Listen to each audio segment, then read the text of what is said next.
বুখারী শরীফের কিতাবুল জানায়েজের 1314 নম্বর হাদিস আল্লাহর নবী বলছেন, ইদা উদিয়াতিল জানাজাতু ফাহতামালাহার রিজালু আলা আনাকিহিম, যখন কোনো বান্দার লাশ কাঁধে উঠানো হয়, যদি লোকটা বদকার হয় এত পরিমাণ চিল্লায় আর বলতে থাকে, আইনা তাযহাবুন, এই নফর বন্ধু বান্ধব আমার কই নিয়ে যাও, আমার সামনে নিও না, কবরের পাশে নিও না, কবর দেখলেই আমার ভয় করে। রসুল বলছেন ওয়ালাউ সামিয়াল ইনসানু লা সাইকা, এই লাশের চিৎকারের আওয়াজ যদি কোনো মানুষ শুনতো, পৃথিবীতে কোনো মানুষ কোনোদিন লাশ বহন করতো না। মানুষ পচে গলে জায়গায় জায়গায় মরে যাইতো, মরার পরে জায়গায় জায়গায় পচে যাইতো, কেউ দৌড়তো না ডরে বয়ে। মানব আর দানব ছাড়া সমস্ত মানুষ তাদের চিৎকার, সমস্ত পশু পাখিগুলো চিৎকার শুনতে থাকে। অপরিচিতের ঘর, দুনিয়ার এক বন্ধু নতুন বন্ধুর বাড়িতে গেলে, এক আত্মীয় নতুন আত্মীয়ের বাড়িতে গেলে অপরিচিত হওয়ার পরেও রুমের অবকাঠামো দেখে চিনতে পারে, এটা রান্নাঘর, এটা কিচেন রুম, এটা রান্নার রুম, এটা মেহমানখানা, এটা বিছানায় ঘুমানোর রুম, এভাবে যদি সব চিনতে পারে, আল্লাহর নবী বলেন কবর এমন একটা ঘর রে বাপ, যাইবি তো তোর পাশেই তোর স্ত্রী শুয়া, কিন্তু তুই চিনবি না রে বাপ, চিনবি না, এতটাই অপরিচিত, সাথেই শুয়া। 81-তে মারা গেছিল জিয়াউর রহমান, আজকে 25 সালে মারা গেছেন। কত বছরের ব্যবধান, ওই দিক দিয়ে 20, এই দিক দিয়ে 25, 45 বছর পরে মারা গেছে। কিন্তু এত বছর পরেও তো একসাথেই শুয়েছে, কিন্তু ভিতরের অবস্থাটা কি? যিনি গেছেন, যিনি 45 বছর ধরে শুয়ে আছেন, তারে দেখলে জিজ্ঞাসা কইরেন হাসরের মাঠে, তারে জিজ্ঞাসা কইরেন কেমন দেখা হয়েছিল নি, চিনা পরিচয় হয়েছিল নি? কবরের লম্বা জিন্দেগি বাপ, বুঝেন তো, নূহ আলাইহিস সালামের জমানায় যে লোকটা মারা গেছে, কত লক্ষ বছর, কত শত শত বছর ধরে কবরে শোয়া, কত বছর ধরে কবরে শোয়া, একটু ফিকির করেন শুধু। তো আল্লাহ বলেন ওয়াজাআত সাকরাতুল মাউত, সাকরাত আসবেই, মরবেই, এটা নিশ্চিত। কুল ইন্নাল মাউতাল্লাযী তাফিররুনা মিনহু ফাইন্নাহু মুলাকীকুম, আল্লাহ বলছেন মৃত্যু থেকে যেখানেই পালাও, মৃত্যু তোমাকে ধরবেই। আইনামা তাকুনু ইউদরিকুমুল মাউত ওয়ালাউ কুনতুম ফি বুরুজিম মুশাইয়াদা, এটা আল্লাহর আয়াত। আল্লাহ বলছেন লোহার আংটা দিয়ে বিশাল প্রাচীর তৈরি করে যদি ঘর বানাও, যেই ঘরে একটু বাতাস ঢুকবারও জায়গা নাই, ওই ঘরের ভিতরে থাকলেও মালাকুল মাউত আজরাইল ঢুকবে, তোমার জান কবজা করে পরে আল্লাহর দরবারে হাজিরা দিবে। যদি বাঁচার অধিকার থাকতো কারো, একমাত্র আমাদের নবী আল্লাহ উনাকেই রাখতেন।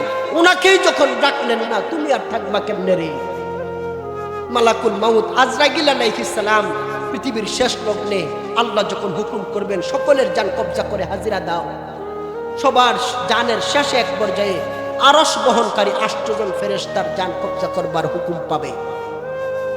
মালাকুল মাউত আজরাইল বলবে, আল্লাহ সবার জানি তো কবজা করলাম, তবে আপনার কাছে আমার একটা আবদার, আপনার যে আরশ গড়টা বহন করতেছেন, আরশে আজিম যে বহন করে 800 জন ফেরেশতা, এদের জানটা অন্তত রাখেন, এরা তো আপনার ঘরের বাসিন্দা, আপনার ঘর হেফাজত করতেছে। আল্লাহ জবাব দিবেন, আজরাইল মালাকুল মাউত, যদি পৃথিবীতে কাউকে বাঁচিয়ে রাখতাম আমি আল্লাহ, তাহলে সবার আগে আমি আমার হাবিব, আমার বন্ধু, আমার পয়গম্বর মুহাম্মদকে বাঁচায় রাখতাম। এ মালাকুল মাউত, আমি আমার হাবিবকেই তো রাখছি না দুনিয়াতে, তাকেই তো উঠায় নিয়ে আসছি, তো আমি আমার আরশ বহনকারী ফেরেশতাদেরকে রাখবো কিভাবে? যা, তাদেরও জান কবজা কর, জন্য মৃত্যু নিশ্চিত। রাসূল বলেন আকসিরু যিকরা হাজিমিল লাজ্জাত, ওই জিনিসটারে বেশি বেশি মনে কইরো, যে জিনিসটা সমস্ত স্বাদ ভুলাইয়া দেয়, সমস্ত স্বাদ ভুলাইয়া দিবে বাপ। দুনিয়ার স্বাদ এগুলো থাকবে না তোমার মুখে, সমস্ত স্বাদ ভুলাইয়া দিবে একেবারে। কবরে ঢুকতা না, যাইবা না। বুখারী শরীফের কিতাবুল জানায়েজের 1314 নম্বর হাদিসে আল্লাহর নবী বলছেন, ইদা উদিয়াতিল জানাজাতু ফাহতামালাহার রিজালু আলা আনাকিহিম, যখন কোনো বান্দার লাশ কাঁধে উঠানো হয়, যদি লোকটা বদকার হয় এত পরিমাণ চিল্লায় আর বলতে থাকে আইনা তাযহাবুন, এই নফর বন্ধু বান্ধব আমার কই নিয়ে যাও, আমার সামনে নিও না, কবরের পাশে নিও না, কবর দেখলেই আমার ভয় করে। রসুল বলছেন ওয়ালাউ সামিয়াল ইনসানু লা সাইকা, এই লাশের চিৎকারের আওয়াজ যদি কোনো মানুষ শুনতো, পৃথিবীতে কোনো মানুষ কোনোদিন লাশ বহন করতো না। মানুষ পচে গলে জায়গায় জায়গায় মরে যাইতো, মরার পরে জায়গায় জায়গায় পচে যাইতো, কেউ দৌড়তো না ডরে বয়ে। মানব আর দানব যারা সমস্ত মানুষ তাদের চিৎকার, সমস্ত পশু পাখিগুলো চিৎকার শুনতে থাকে। কবরে তো ডুববা, কবরে ডুববার পরে প্রথম ধাপেই কি হবে জানো? আল্লাহর নবী সাহাবীদেরকে নিয়ে এক সাহাবীর জানাজায় যাইতেছে। এটা বুখারীর বর্ণনা 2 নম্বর খণ্ডের মধ্যে আছে। জানাজায় যাইতেছেন, জানাজার লোকটার বাড়ি, কথার কথা মনে করেন যার জানাজা সে লোকটা ওই রাস্তার বাড়ি, আর রসুলের বাড়ি টেস, মাঝখানে হচ্ছে কবর। যাওয়ার পথে কি পড়ছেন কথা বলেন? লাশের বাড়িতে যাইতে মাঝখানে কি পড়ছেন?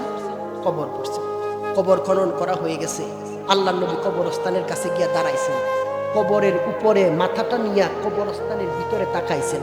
তাকায় রসুল চোখের 2খানা পানি ছাড়ছেন আর কাঁদছেন আর বলছেন, হাই রে কবর, তুই তো লোকটাকে চাপ দিবি, তুই তো লোকটাকে চাপ দিবি।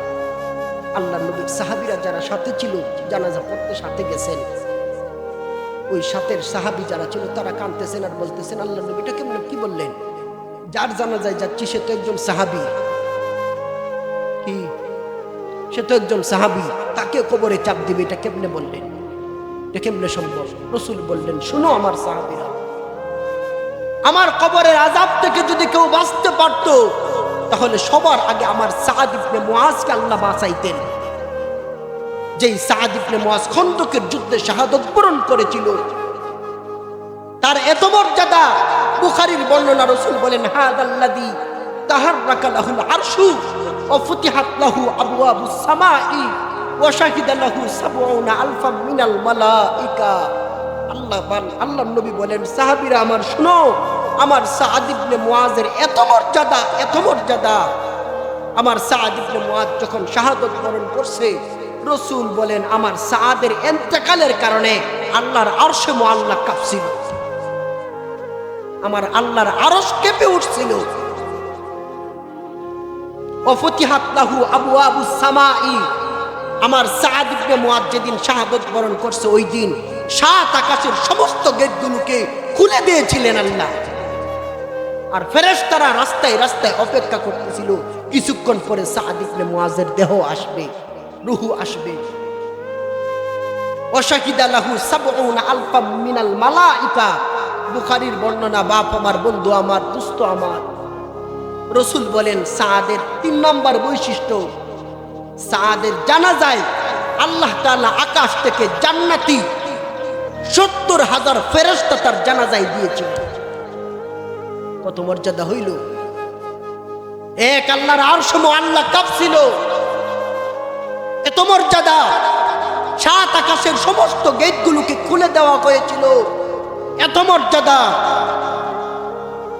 জান্নাত থেকে, আকাশ থেকে ৭০,০০০ রহমতের ফেরেশতা আল্লাহ তার জানাজায় নাজিল করেছিলেন।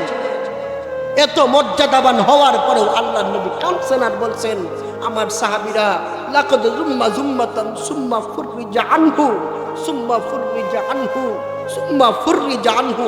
আমার সেই সাদকেও কবরে রাখার পরে কবরে চাপ দিছে, সাদকেও কবরে চাপ দিছে, কবরে রাখার পরে কবরে চাপ দিছে।